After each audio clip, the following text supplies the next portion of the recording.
Simply Scuba presents the Deco Stop podcast.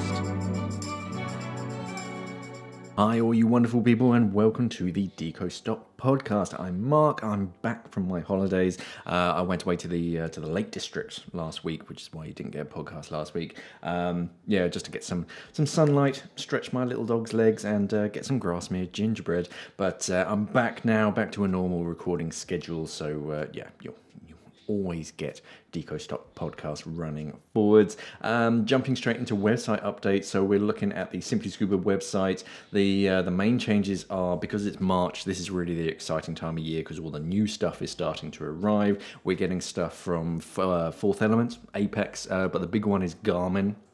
Garmin announced and released their Descent G1 dive computer, which is like trying to think of a way of describing it. It's like the Mark II, the Descent Mark II, but it's not color screen. So it has longer battery lives. There is a solar-powered version. I'm going to talk about it a little bit later, but yeah, it's a watch-sized dive computer, but also smartwatch as well. So yeah, I'll talk about it later. Fourth Element, they announced their rec fins, so to go along with the Scout mask, because it was the Go Diving show last weekend here in the UK, they announced their rec fins, which rec, most people think it stands for as a recreational. Actually, it stands for recycled, because all of the blade, 100% of it, is made from recycled materials.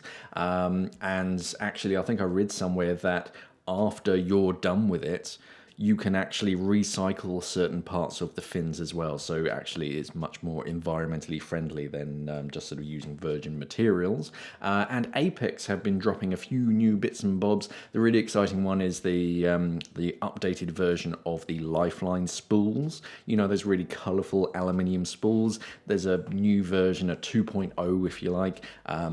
So they're quite shiny and interesting. I'll pop links down in the description below. On to social channel updates. So I've been getting back into the swing of things recording this week. On this Friday's AskMark just gone, answering questions on single tank adapters, whether you actually need one for sort of single wings, and it's a very much sometimes, but not all the time. And the ever question that I think I get asked about once a month is rubber or braided hoses. So yeah, if you're interested and if you have any questions, let me know down in the sort of comments below. And if you use the hashtag AskMark, just means that I can sort of pick it up a lot easier and find it for next Friday's show. On Saturday, I googled how scuba, and that took me down that rabbit hole, answering questions from people also ask on Google. On Sunday, new in for March in the dive brief. So yeah, that really does break down all of the new Garmin computers, the Fourth Element fins, the Lifeline Spools, and a few other bits and bobs. And Tuesday coming, I'm going to be talking about top tips for spools and reels. So that should be a good one. So head over to the Simply Scuba YouTube channel and subscribe on Tuesday. Well, actually, no, subscribe now. And then on Tuesday, head over and watch some top tips. Moving on to news stories that caught my interest this week. So the first one is quite a big news story, and I'd be a little surprised if you hadn't seen it yet. And this is that the Shackleton's ship, the Endurance, has been officially located off the coast of Antarctica. It's been lost since like 1914, 1915. They set sail off to, I believe, find the South Pole or just map the areas. And the ship basically got caught up in pack ice until it couldn't move. They couldn't free it, so eventually they had to abandon ship. They ended up sort of camping on the ice with all their sort of gear and whatnot for as long as they could. And then I think they used some lifeboats to literally sail to South America or sort of one of the islands to get help. I think everyone came back fine. They were all rescued, but But yeah, the shipwreck. If you have sort of in the back of your mind this like image of an old wooden ship kind of trapped in the ice, it's probably going to be this one. The Endurance was always a huge sort of shipwreck that people have always been looking for, but we haven't been able to find it. There have been previous expeditions, but because it's a pretty rough area and a lot of the time it's under ice, it's been pretty hard to locate it. But the team from Endurance 22, they did manage to find it. It was about 4 miles away from where the actual position was sort of marked down after they had to abandon ship. It wasn't a million miles away from where they thought they were. But yeah, this crew, they managed to find it, and because it's in the Weddell Sea, because it's so cold, there's just nothing that really consumes wood, so it's in near pristine conditions.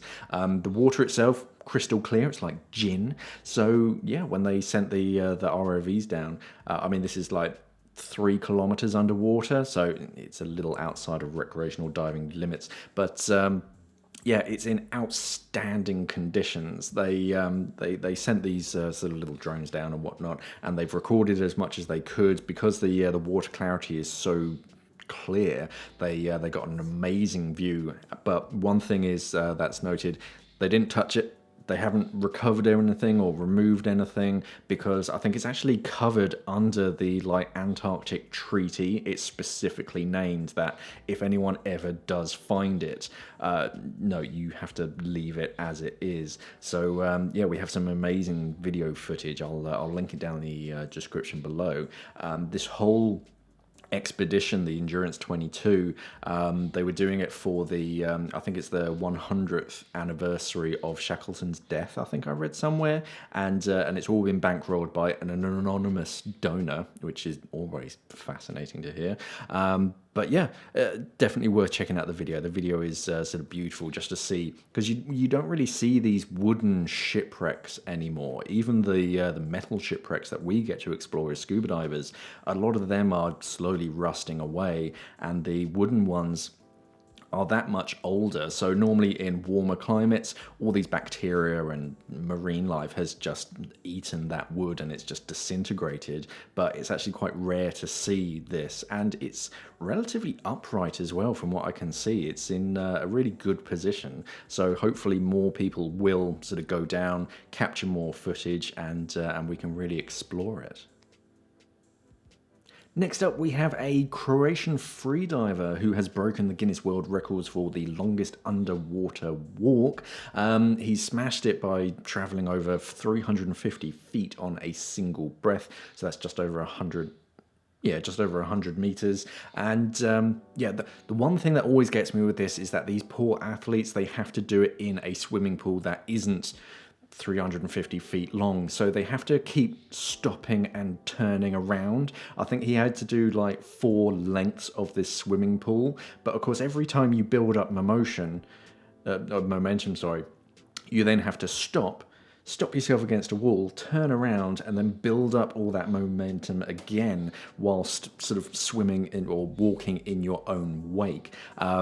But I suppose if everybody has to do it in a standard size swimming pool, then it's equal. But it just feels a little bit mean. Just give them like, I imagine there aren't any like 100 meter long or 100 plus meter long sort of swimming pools that they can do this in. But hey, whatever. But this Croatian freediver Vitimir Marikic, I think is his name.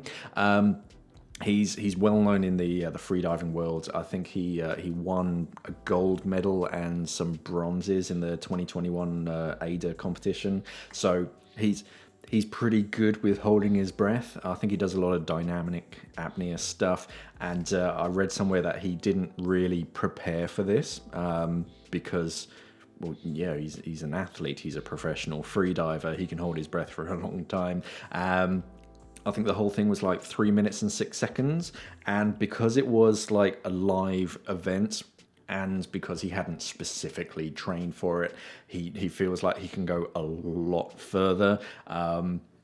But of course, he didn't want to hurt himself on this sort of attempt, and B, sort of push himself too far. So yeah, hats off to him. The previous world record was 314 feet, so he did quite a lot further on a single breath. And yeah, the video itself probably isn't the most interesting of sort of viewing. It's just a chap sort of bent over, walking along the bottom of a swimming pool. He's kind of hunched over, I presume to like minimize drag, and he's got a weight belt on. He's holding on to something which I presume is another sort of weight. So yeah, I mean, definitely worth checking out. But yeah, I always love this kind of stuff. But obviously, Guinness World Records and scuba diving and free diving, I always have this love-hate relationship, because it is amazing to see what the human body can do, and these like professionals, they train for this kind of stuff, but it does sort of invite competition and people to try and push their own levels further and further, which just eventually gets to the stage where people hurt themselves. So do be careful if you think, oh, 4.5 lengths of a swimming pool, I can do better. Just be careful and make sure that you don't hurt yourself. But yeah, new Guinness World Record is always interesting to report on. And in other news, Basking Sharks are set to be given a protected wild animal status in Ireland. So Basking Sharks are like the second largest fish in the ocean, and we tend to get them a lot around the UK, especially in Ireland. And last week, the Minister of State for Heritage, Malcolm Noonan, confirmed that Basking Sharks will be given a protected wild animal status in an upcoming review of the Wildlife Act that basically makes it illegal for anyone to hunt or injure a shark or to interfere with their breeding and resting places. So yeah, they basically say that I think there was a lot of pressure. There was like this huge petition online, and hundreds of thousands of people sort of signed this to encourage them to add basking sharks sort of into it, to basically make them into like a bit of like ecotourism, to encourage people to like travel to the area to experience and sort of check these sharks out. But because they're quite slow moving, they're quite passive, and they tend to spend a lot of time up around the surface, just kind of trying to eat as much plankton as possible, it almost encourages people to come closer, especially with boats. And of course, we need to say that, oh yeah, you know what? Don't stress the sharks out. Try and get sort of to reasonable distances, so to reduce the chance of stressing the sharks out and damaging them. But it's going to sort of basically confer legal protections on basking sharks in the short term, and to like enhance their protection in the longer term through sort of development of a code of conduct, similar to what they've done. I think they've got over in the States. You can only sort of get within a certain distance of whales. If you get too close, then actually like Coast Guard can sort of fine you or whatever they do to you. So yeah, it's just sort of making it a bit more legal precedent to basically say that yes, these are protected. You can't get too close to them. Sort of admire them from a distance. But yeah, somewhere between like 10 and 20% of the entire world's basking shark population hangs out around sort of Ireland. So yeah, if you do want to see them, and I have seen some video footage from other scuba divers who've actually just like turned around and there is a basking shark. It's yeah, they are fascinating to watch, and obviously no teeth. They're not scary, so yeah, it is always amazing to see them, and yeah, hopefully this will sort of enrich their lives, as it were, to protect them a bit better. Other than that, the only other news story that that caught my interest was, you know, that container ship that sunk with like so many like Porsches and Lamborghinis and stuff that sank a few weeks back. Apparently, someone's been going around everyone that had a car on that shipwreck. The whole container ship just burst into flames and then sank. But someone's been messaging them in that like Nigerian Prince English, sort of broken misspellings and all that kind of stuff, saying that I'm a professional scuba diver. Me and my crew, if you pay us like ridiculous sums of money. We'll recover your car and then sell it back to you for like whatever it costs us. No, that was it. They were saying that if you pay us, I can't remember, like $12,000 a day, then we'll recover your car and give it to you. But of course, you have to act quickly because the salt water will get to the car and it'll start rusting. Never mind the fire, and it's never going to be drivable ever since it's been submerged in water for any length of time. And someone got one of these emails, screenshotted it, put it up onto Twitter, and that kind of went viral for a moment. Just people laughing at, no, that this isn't legitimate. And I think someone else who also had a car on board, obviously they're all I think all of the manufacturers have said, no, okay, we're going to sort of recreate your car and sort of ship a replacement. I think Lamborghini even had to create and build a discontinued car. I think it's like an Aventador or something. They discontinued it, but because one was on this ship, they've had to recommission one and rebuild it for this sort of person in, I think it's California or somewhere. And but so everyone's fine. All of the customers, they just have to wait a little bit longer for their fancy cars. But yeah, there's this apparent professional scuba diver who does have like credentials upon request. I kind of want to request those credentials. He's been sending out this email to try and get people. I presume it's just an internet scammer, just sort of hoping that someone's got sort of ridiculous amounts of money and they're willing to throw it at anybody who can sort of recover their car. But yeah, I love reading about all of these kind of scams. So yeah, have a look online. The email's quite a fun read, but yeah, don't fall for it yourself. Moving on to my product of the week, which this week is the Garmin Descent G1 dive computer. So this one kind of came out of nowhere. I did get a little bit of industry heads up, but of course I couldn't mention it until the embargo was lifted. But yeah, the G1 dive computer, there's two different versions of it. There's a solar version, which has a solar panel in its face, and a regular G1 version. This is, every time I see it, I always think it's like a light version of the Descent Mark II, but actually it has all of the same features, except it just doesn't have a color screen, which if that's not a deal breaker for you, then great.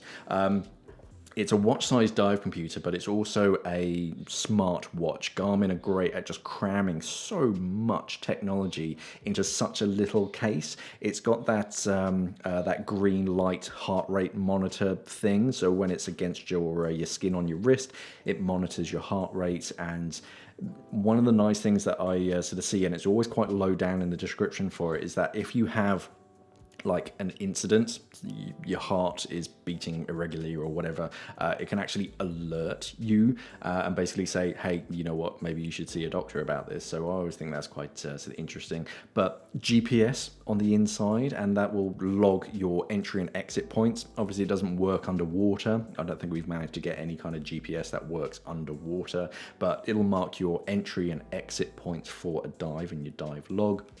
It's got Garmin Pay, so if you set it up, I don't think everybody does it, but I think there is a certain number of like machines. I think it depends on the actual machine whether it can accept Garmin Pay or not. But yeah, it's quite satisfying to pay for something just by bopping your dive computer on that little card reader machine.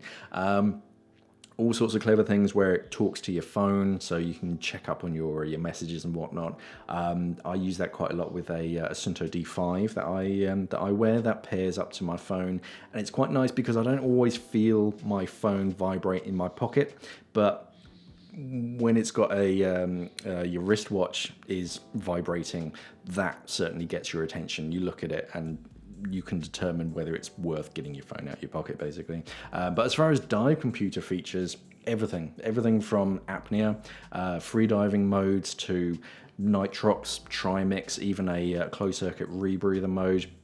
And I think I read somewhere this has got a Buhlmann ZHL 16 with gradient factors algorithm on the inside. So yeah, for scuba diving, it's got everything that you could possibly need. Don't think it's wireless air integrated, but again, not everyone's into wireless air integration. And yeah, because it doesn't have a color screen, it doesn't burn through its battery quite as quickly as the color screen version. Obviously, it uses a fair amount of power to create that light and the different colors behind the screen. But this is more of a it's not the segment display. It's that really fine like dot matrix, so very, very crisp and clear details on it, but of course it uses a lot less energy. This has, I think it's 25 hours of actual dive time, so that's physically under the water recording, whereas when you're on the surface it has days worth. And if you get the solar version, and if you put it into a like a battery saver low energy mode, you can actually run it exclusively on solar energy indefinitely.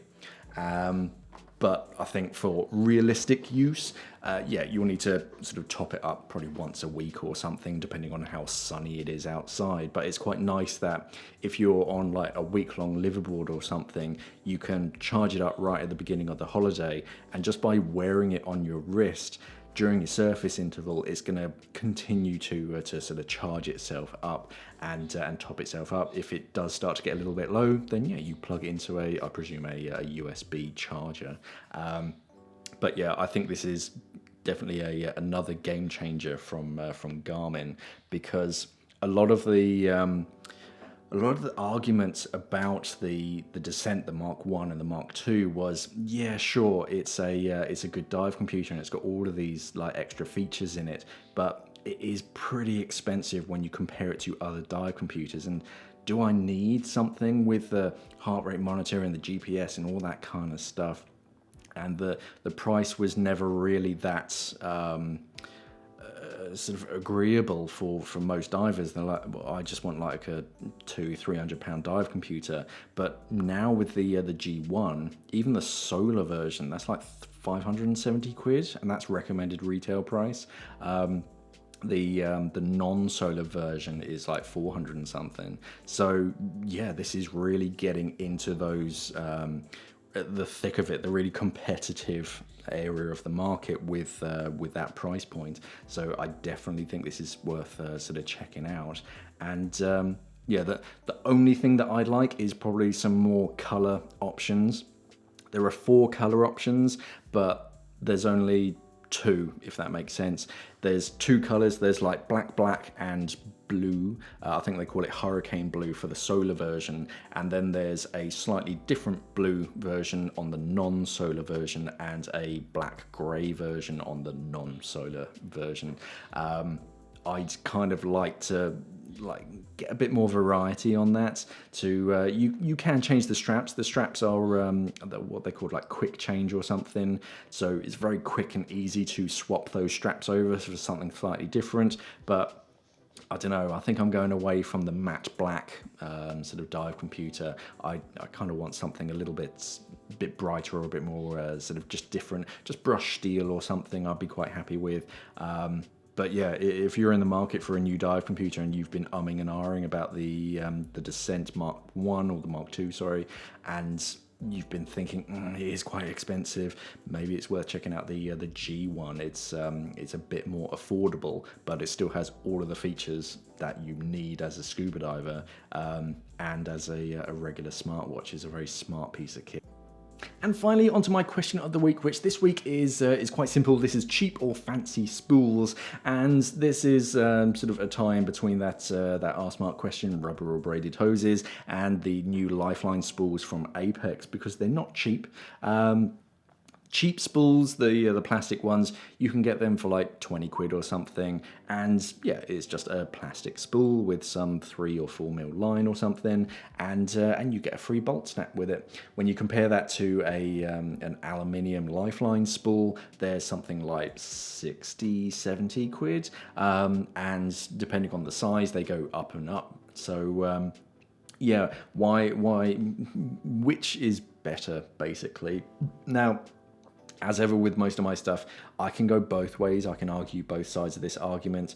I do get the main reason for cheap spools is one, yeah, they're cheap. And it's a spool. It does the job, but having used fancier spools, it is quite nice. And I do get that, I do get product envy a lot of the time, where if I do buy something, the inexpensive version of it, I then always have in the back of my mind is like, oh, I wish I'd gone for that one because it is that much nicer. And now if I do want to upgrade to it, I then have this second thing that I don't really use and I kind of resent it and all that kind of stuff. So the main argument online for cheap spools is, oh well, if I lose it, then it's not the end of the world.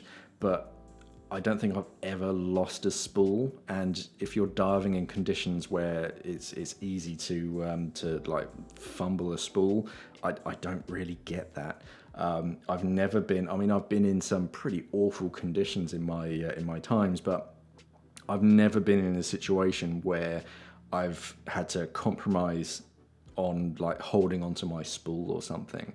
I have dropped a spool before, however, because I was holding onto the line and the buoy that it was attached to, yeah, I just pulled it back and retrieved it. It is not the end of the world. I've never actually lost a spool completely. So yeah, whereas when you do upgrade to a fancier spool, then the features do make it a bit nicer. Some of my cheap spools, because I got a whole bunch of cheap spools, and then I have my fancy spools.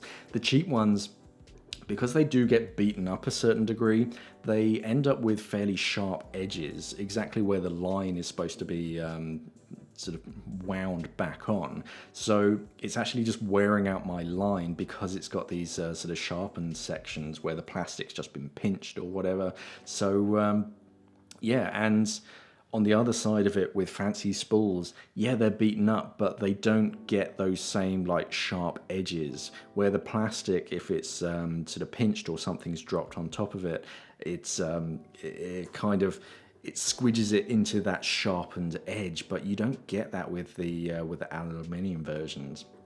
And because they have flared sides, it's a bit easier to wind on, and just the overall sort of attention to detail, especially with the Lifeline spools, because the line itself, it isn't that traditional 3mm line, just braided sort of circular line. It's actually a tape, and they actually have names. One of them is Eldred, I think. Eldred is a specific line. I forget which is which. They both have names. You have the leader, which is like the loop on the very end. That's bright yellow, and that is made of a toughened line, because that's the bit that you attach onto things. They specifically chose a certain type of line that I think they use a lot in emergency services, that can take some abrasion, that can take repeated use, and it's that much stronger. But then the actual main section of the line itself, which is bright orange, is a flattened tape. Now the tape is a little bit better in my books because it's a lot easier to untangle it. When you've got a flat line, you can like almost organize and pick out certain sections of line that much easier compared to when it's all the same, it's all round, it kind of binds itself together. So tapes, I just find a lot easier to untangle it if it ever does get tangled. And because it's orange, it's very easy to see and stands out in both blue and green waters. So it's less likely that someone else isn't going to see it and get caught up in it. So I just prefer fancier spools because they, apart from that initial sort of investment cost, I just find they're easy to use and nicer, and I don't get that sort of product resentment over time compared to sort of a cheaper spools. There's still going to be an area for cheaper spools in my thigh pockets. I always tend to carry at least one with me, but as far as primary spools, yeah, I'm going to go for something like my Apex Lifeline Spools. I've got a 15 meter for when I'm sort of recreational diving in warmer waters, and then I tend to use the green, the 30 meter for sort of everything else basically. But I do tend to keep a cheap plastic one just as a redundant backup in one of my thigh pockets, just in case I ever need to use it. If in the unlikely event I drop my primary, but touch wood. No, I've never sort of dropped it. If you do find yourself dropping a lot of spools, then yeah, I probably would go down the cheaper route. But if you're fairly nimble, you don't get cold hands or whatever, then yeah, go for it, because they're just that little bit nicer, and everything about it. Even with these new ones. There was nothing wrong with the previous Lifeline spool, but now they brought out the new ones. Of course, I want that one. It's got like rubberized edges around the side, so it gives you a bit more grip. The old version was not crenellated. That's not quite the right word for it. It's got like, I can't think of the right word. I've got like crenellation and serration in my mind, but both of those are wrong. But it just gives you a little bit of extra grip just around the edge. Now the new version has this rubberized section to it, so again it gives you better grip, and that tends to be the first bit that wears off on like aluminium sections, or it doesn't wear off, but the color, that like anodized coloring, just sort of wears off. That tends to be the first bit, so they've obviously reinforced that section. They've given new like laser etched logos and details around the edges, which are pretty cool. But yeah, as ever, I can go both ways on this question, but for me, I prefer fancier spools. Maybe that's because this is like my primary. I'm a professional diver. I like to invest in sort of decent equipment, and I just prefer the way they work and they feel. But yeah, sure, a cheaper spool will do the same job. I just never like buying like the cheaper option. I always have in the back of my mind to sort of buy cheap, buy twice. But saying that, I do still have some cheap plastic spools just in case. And that's it for the podcast this week. Thank you so much for listening, everybody. Please remember to follow, subscribe, whatever it's called, on whatever you're sort of listening to us, and rate us and sort of comment wherever you can. One thing that I will ask you, if you do have a spare moment, is head over to Google. If you just Google Simply Scuba, and it comes up with the Simply Scuba like Google page thing for it on the right hand side.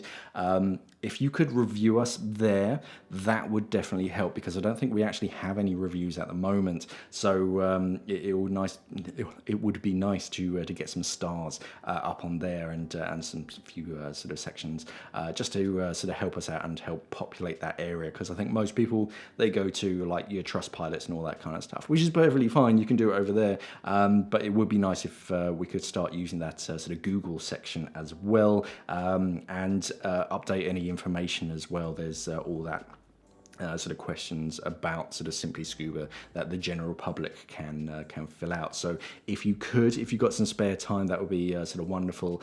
Write some kind words, and that would make a world of difference to me.